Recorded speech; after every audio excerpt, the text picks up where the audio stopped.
Jat festival of youth sports education के इस कार्यक्रम को संबोधित करने के लिए यूथ लीडरशिप के धनी भारतीय जनता युवा मोर्चा के प्रदेश अध्यक्ष की जिम्मेदारी को बहुत बखूबी निभा रहे और पूरे प्रदेश के युवाओं को साथ लेकर सरकार के साथ समन्वय बिठाकर समाज के लिए सब लोगों के लिए अपनी शानदार विजनरी सोच के साथ इस राजस्थान को अग्रणी बनाने के लिए, देश को विकसित बनाने के लिए, समाज को सशक्त बनाने के लिए भाई श्री शंकर जी गोरा, जोरदार तालियों के साथ में अभिनंदन शंकर जी। मंच पर उपस्थित परम पूज्य महाराज जी, किशनगढ़ के विधायक आदरणीय विकास चौधरी जी, हमारे शिक्षा की अलग जगाने वाले आदरणीय BL रणवा जी, हम सबके बीच में उपस्थित डॉक्टर सरवण जी, यूथ कांग्रेस के नेता और झोटवाड़ा से जिन्होंने चुनाव लड़ा ऐसे अभिषेक चौधरी जी, और इस कार्यक्रम को सफल बनाने के लिए जो हमेशा काम करते हैं ऐसे हरिराम किवाड़ा जी और विकास सिरोही जी, और अभी जो हमारे प्रशासनिक अधिकारी हैं जिन्होंने कड़ी मेहनत करके दिन रात किसान के बेटे हैं, गरीब के बेटे हैं, किसी के पिताजी मजदूरी करते हैं,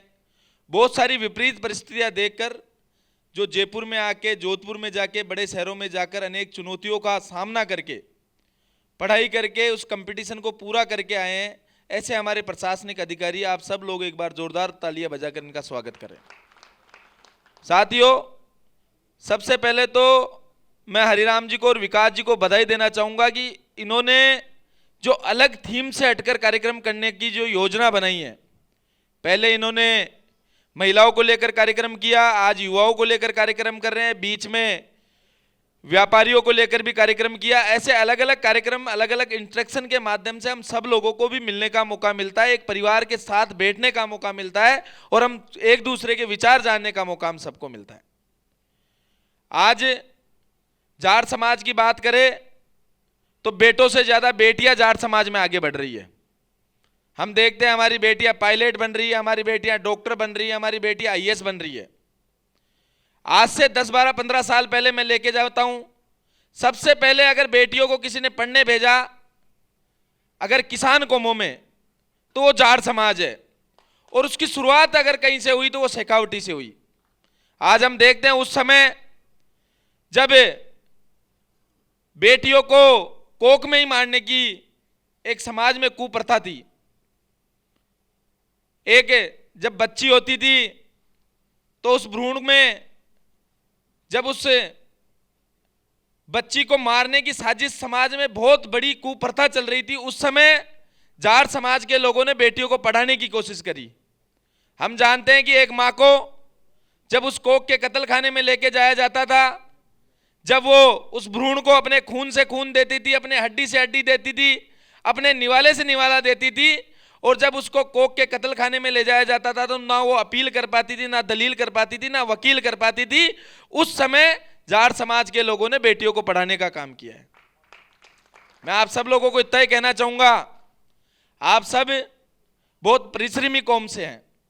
दिन रात मेहनत करते हैं, लेकिन हम सबको एक चीज समझनी पड़ेगी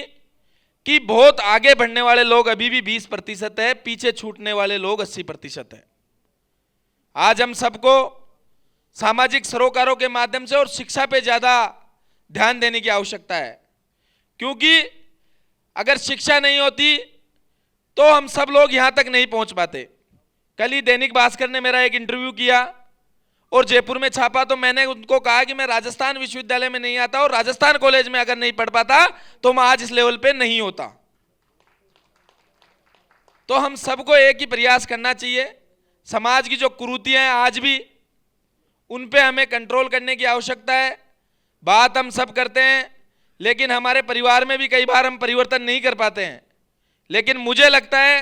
कि हम सब लोगों को बैठकर एक विचार करना चाहिए और धीरे धीरे शुरुआत करनी चाहिए, क्योंकि किसी भी चीज की शुरुआत होती है, हो सकता है 5 साल लगे, 7 साल लगे, लेकिन उस चीज की अगर शुरुआत होगी तो वो निश्चित रूप से वो आगे बढ़ेगी।